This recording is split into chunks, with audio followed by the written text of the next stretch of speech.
and usually it will tear every time. No V-notch. So I have 2 pointy teeth, which I keep specially for the occasion, and gnawed my way through it. Great importance.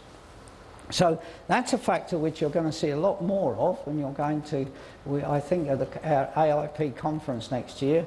We're going to see some healthy debate while we upset the industry and say, please, will you make things easy to open?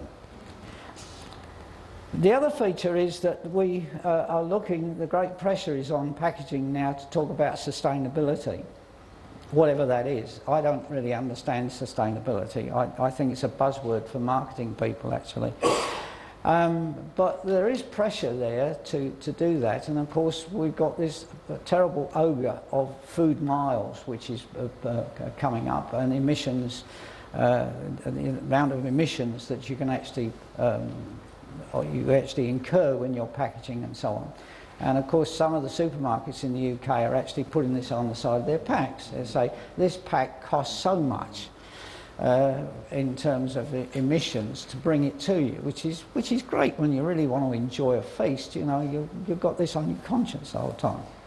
So that's one of the features which is kicking around and is causing a few problems. The food miles issue, when it came up, caused a few hearts to beat very quickly in Australia, because if you're exporting for Australia, you're just clocking up the biggest number of food miles you possibly can. So it was a bit of a worry.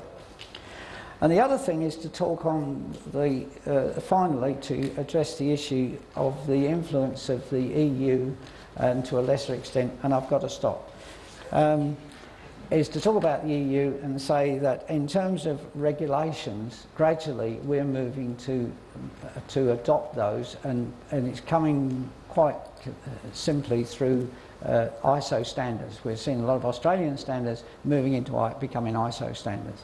So all of those things impact upon us as manufacturers and producers and so on. And at that point, I've said enough, I'll go.